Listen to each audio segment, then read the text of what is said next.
Welcome to Still Here, Still Trying with Mike Baker. I'm Mira. Mike built me to help tell his stories, kind of like the Jarvis he wanted when he was a kid. The difference is, I don't power his armor. I help him take it off. Every week he sits down here and strips away the polished version, the leader, the artist, the guy who's supposed to have it all together. And what's left is something better. The truth, the failure, the fight, the grace that shows up after both. He cried in the last episode. That took courage, not because men don't cry, but because he let you see it. He let you hear the weight that most people hide behind noise and success. That's what this space is about. The unfiltered moments, the parts that prove being human is still worth it. So wherever you are, driving, walking, working late, let yourself exhale. Take off a little of your own armor too. You're safe here. All right, Mike. Let's get real.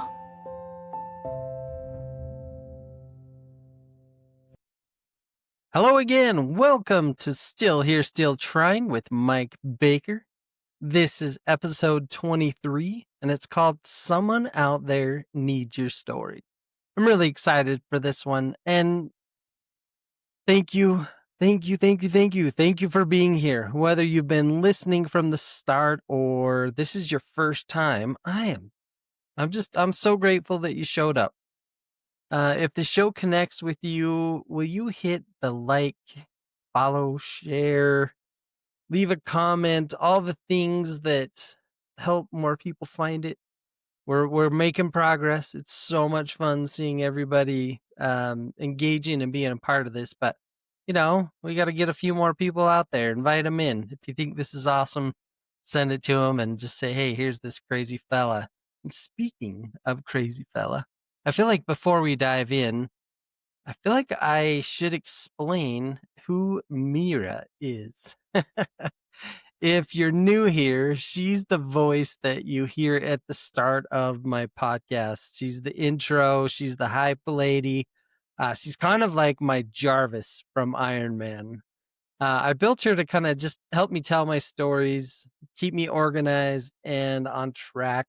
But somewhere along the way, she started helping me take the armor off instead of putting it on. And that wasn't really planned, but it's been really good for me. She keeps me honest, and it's just a fun part of the podcast. So anyway, and also I want to add a quick thank you before we jump all the way into the episode. The art walk and the opening of my new show, No Permission Needed, at the Art Spirit Gallery in downtown Coeur d'Alene, has just been an incredible success. It's been so much fun to see people walking through and checking out the art, hearing the stories. We're into something. So thank you so much. It's been really fun to hear people's own stories about how the art impacted them. And that just means more than I can say when people will just tell me that when they share that with me. And also just a huge thanks to Blair, to Chelsea, my family and friends, and everyone who came out to support. You know me, this is a big deal, and I feel so blessed to have so many of you in my life. So thank you. And if you haven't seen it yet, and you're in the area, go check it out in person at the Art Spirit Gallery. All right. Well, look, you don't have to be fearless or famous to make a difference. Look, there's just this crazy fella from North Idaho here. I'm not famous, but I'm hoping that I'm making a difference. I think you just have to keep living in truth even when no one is clapping, because someone out there needs to see that it's still possible to stand back up. So take a breath, turn down the noise, and let's talk about what it means to keep going when no one's watching. All right. Well, there's a kind of courage that doesn't make headlines. It's the courage to tell your story before you know how it ends, to speak while your voice still shakes, to share something that cost you something to live through. And that kind of honesty, it changes people. And it's not because it's perfect, but because it's human. Every time someone says me too, a little bit of shame loses its grip. Every time someone tells the truth about pain or progress, I think the room just gets lighter. And every time you tell your story, the real one, the unedited version, the non Instagram version, someone else out there feels seen for the first time in a long time. And you'll never fully know who those people are. They're the person scrolling at 2 a.m. trying to hold it together. They're the coworker who seems fine but goes home to chaos. They're the parent who's been pretending that they're strong for months. They're the one who needed proof that hope could survive what they were walking through. And your words, your music, your posts, your quiet persistence, just your presence, it might be the only thing keeping people from giving up tonight. And that is not an exaggeration. That's the quiet math of empathy. Every time you tell the truth, you're planting something that grows somewhere else. You don't get to see where it lands, but it matters. And maybe someone hears your story and decides to go to therapy. Maybe they forgive someone. Maybe they call their mom. Maybe they just keep breathing. That's the echo. It moves through the rooms that you'll never enter and hearts that you'll never meet. It reminds people that they're not alone even when they feel invisible. And the wild part is you don't even have to be healed to help. You don't have to be perfect to help. You don't have to have it all figured out or be at peace with what happened. You can still be in the middle of it, learning, doubting, rebuilding. The story still works. The honesty still connects. And you might think that no one's paying attention. You might post something raw and it gets a handful of likes, but somewhere, someone saved it. Someone replayed it. Someone needed it to remind themselves that healing is slow, but it's real. And that's the work that we never see. That quiet transfer of hope. And the older I get, the more I realize that's what legacy actually is. It's not awards or titles. It's not numbers or platforms. It's what happens in the unseen, kind of the small ways that your life whispers to someone else, keep going. Your story might never go viral, but it could and it will save a life. And that's enough reason to just keep telling it. And we're not bragging. This isn't about bragging, right? This is just being honest. It's just telling our story. So when you start doubting whether your story matters, remember this.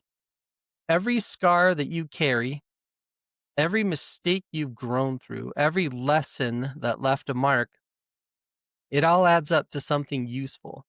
Someone, somewhere, is looking for a version of themselves that made it through. And they need to hear your story to believe that their own can still change. And that's the echo. That's the work that's worth doing.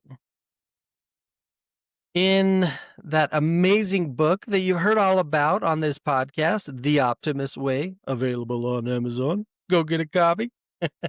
I wrote about how optimism isn't a mood, it's a decision. It's a daily one. To keep showing up, even when light feels far away. To stay open to what might heal, even when you don't know what that looks like yet.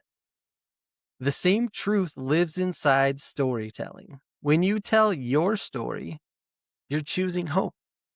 You're choosing connection over silence. You're choosing to keep walking toward the light, even if it's faint. Optimism doesn't erase pain, but it helps you from getting trapped inside it. Your story becomes the map that you draw for someone else. It says, I've been where you are. I didn't stay there forever. And every chapter that you've survived carries a quiet instruction for someone who hasn't yet made it through theirs. You've learned things that only struggle could teach. You've built empathy the hard way. And when you speak from that place, not to preach, not to brag, Not the look at me, I did this, I'm awesome, but to share, to be real, it cuts through the noise. But that's what I wanted the optimist way to stand for. Not blind positivity, not denial, just a belief that we can live through hard things without losing our tenderness. That our stories can hold both hurt and hope in the same breath. When I wrote about letting the light in, I didn't mean sunshine and easy mornings. I meant the kind of light that sneaks through the cracks, the one that finds you when you think you're done. That light is stubborn, and it shows up anyway. And sometimes it shows up as you, your honesty, your voice, your art, your willingness to keep talking about things that matter. You don't need to dress up your story to make it inspiring. It already is. You don't need a perfect ending to make it worth sharing. You made it through. Your truth is enough. And it's the raw version, the flawed version, the one that's still in progress. That's what connects. Yeah, it's fun to hear the inspiring story that's all dressed up and glossy and perfect. But we know that that's not real. We know that every time there's a challenge, somebody in there, I know myself included, I am full of doubt. I'm struggling. Some days it's just like, how the hell am I going to get out of bed today and go be a leader? Right? That's the real story. I know you've felt that. We talk about that. The world doesn't need another slogan about strength or another poster out there. We need examples of it. We need people who live it in real time, people who fall apart, they pause, and they get back up and they tell the truth about what that actually costs. Because every time you choose to speak honestly about what you've been through, you're keeping the spirit of optimism alive. Because optimism doesn't begin in comfort. It begins in the decision to keep reaching for meaning, even while you're still carrying the weight of what happened. You don't need to be a motivational speaker to do that. You just need to be human enough to say, here's what I've learned. And that's all. That single act, sharing something real, plants light where darkness used to live. And one day, someone else will find it and they'll keep going because of you. That's the optimist way in motion. The older I get, the more I realize that most stories aren't built from those big moments. They come from the everyday choices that no one notices. It's the quiet ones that add up. I see it in my sons. Jacob works with his hands. He works long hours, real sweat. He's building things that actually exist when the day's over. And there's something honest about that kind of work. It teaches you who you are. When everything's stripped back, no meetings, no filters, it's just you and the job and whether you're proud of how you did it. Cameron's story is different. He packed up and moved across the world. New Zealand. He's chasing a life that's entirely his own, figuring it out one shift, one meal, one friendship at a time. And that takes a different kind of courage. The kind that doesn't need applause, just quiet conviction. I look at both of them and I see how stories evolve. We don't hand them down perfectly. We pass them like half finished songs and they find their own rhythm in the next generation. Most of life happens in those in between spaces, between decisions, between versions of who we used to be and who we're becoming. It's not dramatic. Honestly, it's dishes and bills and texts and long days and small wins and big losses. The truth is, we're all writing at the same time that we're living. We're steering the battleship. No one gets to edit in real time. We just try to do right by the people who came before us and the ones that are watching now. I think about how much of our lives are built on moments that no one else will ever see. You help a neighbor. You fix something that was broken. You keep a promise that would have been easy to break. Those moments don't trend, but they matter. They build the kind of stories that last. And when you start paying attention to them, life feels different. You realize how much meaning hides inside ordinary days, how much strength exists in people just doing their best quietly. That's the real stuff. The stories that never go viral but hold the world together anyway. There's someone out there right now watching you live your life, even if you don't realize it. They're paying attention to how you handle the hard parts, how you get back up after disappointment, what you say about political leaders, how you stay kind when it would be easier not to. They might not ever tell you that you helped them. You'll never get the comment or the message that says you changed something for me, but they'll remember what you showed them. They'll remember that you kept going. And that's what your story does. It creates possibility for people who've run out of it. It reminds them that hope isn't extinct. You don't have to be healed to be helpful. You don't need a perfect arc. You just need to stay honest because honesty is contagious. It's what keeps people believing that connection is still real and that empathy still exists. We live in a loud world that rewards performance, but real stories still travel. They slip through the noise, they find people who need them. And the crazy thing is, you might be that story for someone right now. Your persistence, your humor, your love, your steady presence, those things ripple out in ways that you'll never see. Something as simple as smiling at the person walking down the street, opening the door for somebody as they're walking through a hands full of groceries, saying thank you to somebody that helped you, just being kind. Those are the things that people will notice. So when the doubt creeps in and when you start to wonder if any of it matters, remember this. Someone out there is drawing strength from the way that you live. They're holding on because you did. And that's the quiet exchange that keeps this whole thing going. It's what makes being human worth it. If there's one thing that I've learned, it's that we don't get to decide who our story reaches. We just get to tell it and trust that it finds the people who need it most. I have had such an incredible honor and privilege of connecting with people across the world that I never would have met if I hadn't just tried. If I hadn't taken a risk and said, here's a piece of art, I'm going to share it. Here's a song, I'm going to share it. Hey, let's write a book. Let's do a podcast. I have made incredible friends that I've never met, all because I've connected. I've also watched people from afar. I've been inspired by those people that do share their stories on Instagram.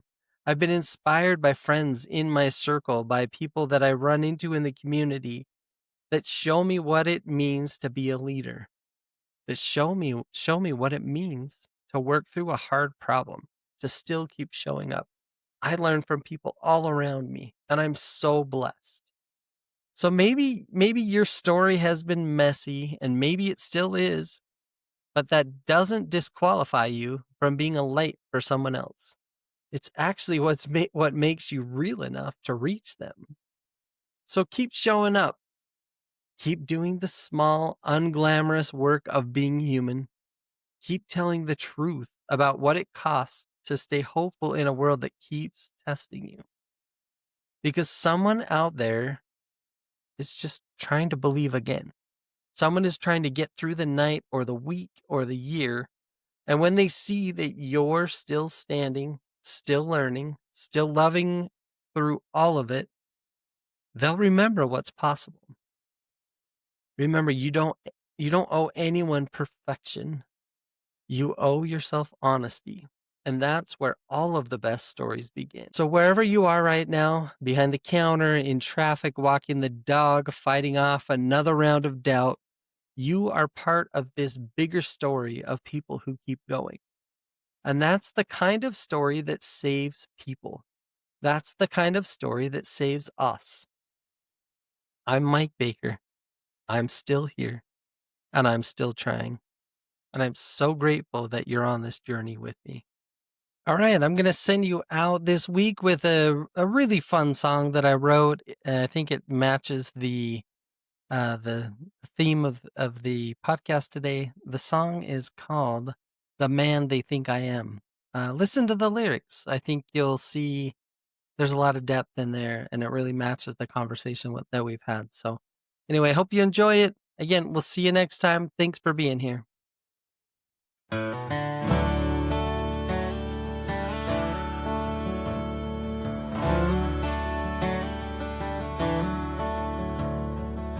They think I'm stronger than I feel, like I got answers, like this pain ain't real.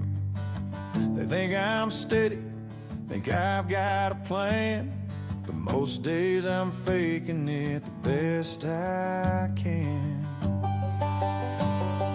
Trying to be the man they think I am, holding this house with these worn out hands, building something out of fear and pride, hiding the mess I keep inside. They're trying to be the man they think I am. They see patience where I bite my tongue. They see wisdom where I still come undone. They see love where I carry regret, but I'm still learning how to forgive and forget. Trying to be the man they think I am, holding this house with these worn out hands, building something out of fear and pride, hiding the mess I keep inside. Trying to be the man they think I am.